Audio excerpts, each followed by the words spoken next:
Hello, everyone, and welcome to our animation on Daoism, where we will look at the basics of Daoism, give an example of the amazing flow of Daoism into our culture, and look at one short sample of the writing style of this ancient book. If you have encountered Daoism, you may already know this, but many first-time encounters with Daoism need to start at the very, very beginning. First of all, translation is a very difficult skill, even for modern languages. And it's more so for a book over 2,000 years old. So there's always a lot of variation from translation to translation. The general term for this philosophy and religion is Daoism. In older translations of the Tao Te Ching, you will often see Dao spelled with a T instead of a D. But don't worry about that, they both refer to the same thing. The word Tao is most often translated as the way. Occasionally you will see it translated as the path. And the full name of the text is the Tao Te Ching. Here experts disagree a bit, but the two most common translations are the way of power or the way of virtue. And the way of virtue is probably more popular. And finally, the author of this book is named Lao Tzu. I've been studying and practicing philosophical Taoism for quite a long time now. Young Mike, that's him right there back when I used to have hair, if you want to compare. I got interested in philosophy around the year 1985. My very first philosophy book was called Walden by Henry David Thoreau. And from there I just went full philosophy. I started reading about Transcendentalism, Zen Buddhism, and around that time I bought my first translation of the Tao Te Ching. In fact, that is the book right there in that picture. If I could describe how it felt to read the Tao the first time, I would say it was like feeling a 2,500-year-old book give me back my own thoughts. I loved it immediately, and I've reread it hundreds of times. But more importantly, I've tried to practice it to the best of my own limitations, and I'm still working on it today. One of the more interesting aspects of this fascination in the 1970s and 80s with Taoism was how quickly it spread out into popular culture. It was literally everywhere at the time. There are so many examples I could just go on and on, but here are a few. Many people claim that the Force, used by the Jedi Knights from Star Wars, was actually modeled on the Tao. Another one, the children's book character Winnie the Pooh had a book called The Tao of Pooh. And this book was a New York Times bestseller for 49 weeks. That's almost a year.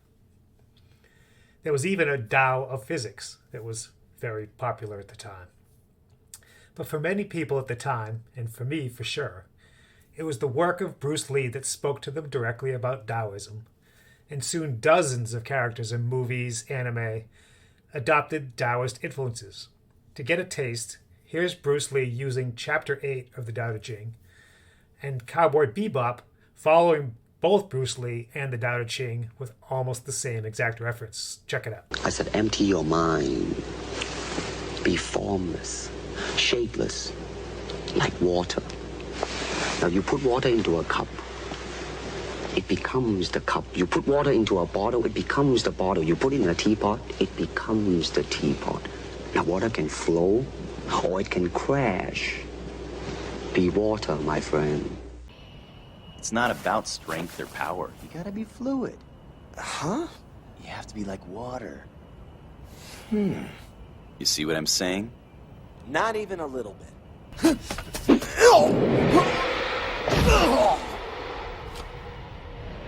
How did you do that? Do you see now? It means becoming like clear water. Water. Right. Water can take any form. It drifts without effort one moment, then pounds down in a torrent the very next.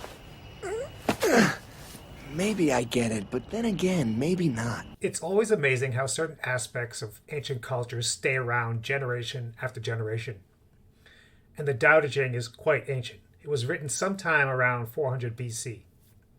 Now there's much scholarly debate over the source of the Tao Te Ching. Some say it was written by a single person, but most scholars seem to think that it was multiple authors. But we don't really need to worry about all that.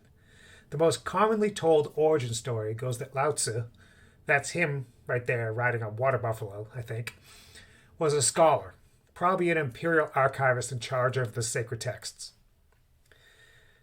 Around that time, he grew to think that the empire was in decline, and so he decided to go to the northwest frontier and leave the empire.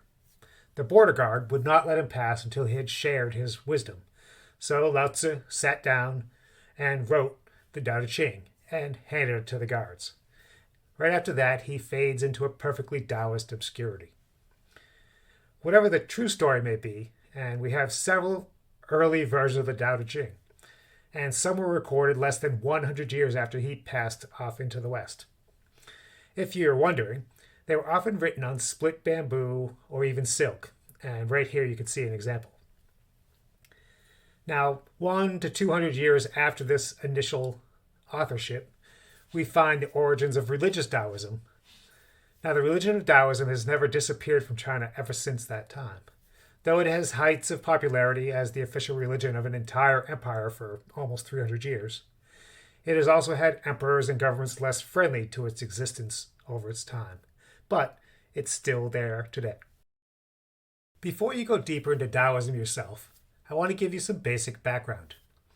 If you've never read something like this before, it can be different.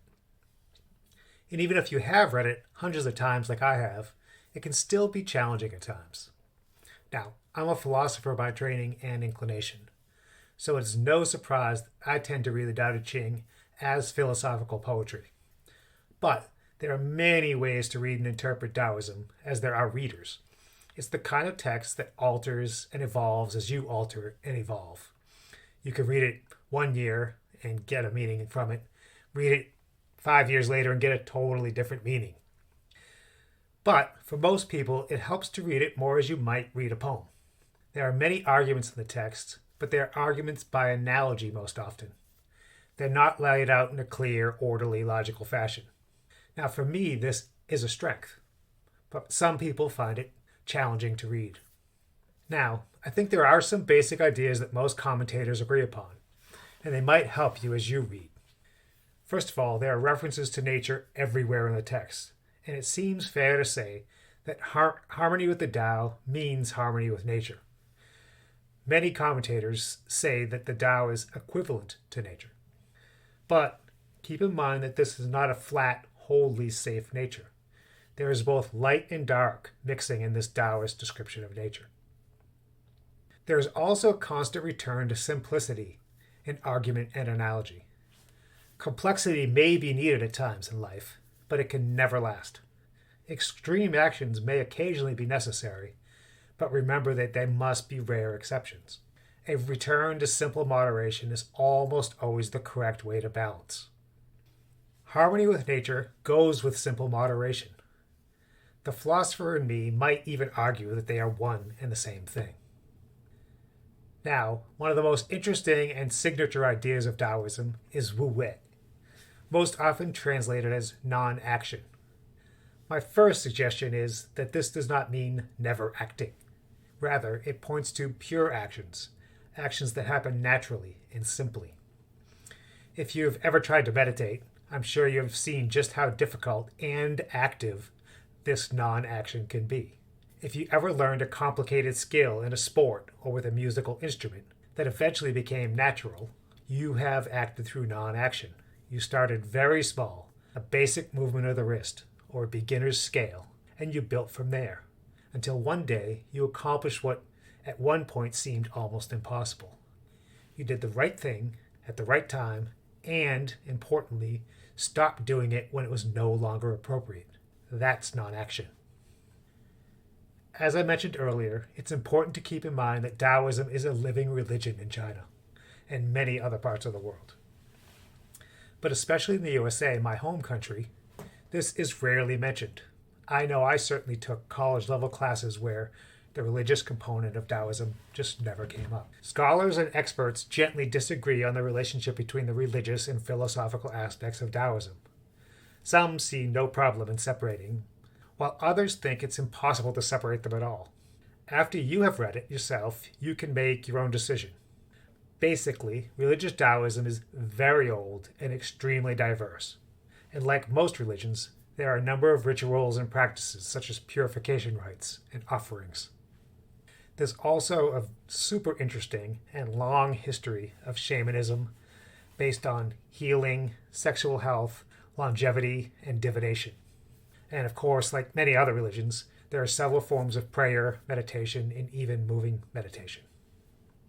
Now, right there at the bottom, you can see an excerpt from the Tao Te Ching. So I want to leave you with some quick tips for reading. Earlier, we heard Bruce Lee speak about the power of water, and this is that original source of that idea. As you can see, the chapter looks like a short poem.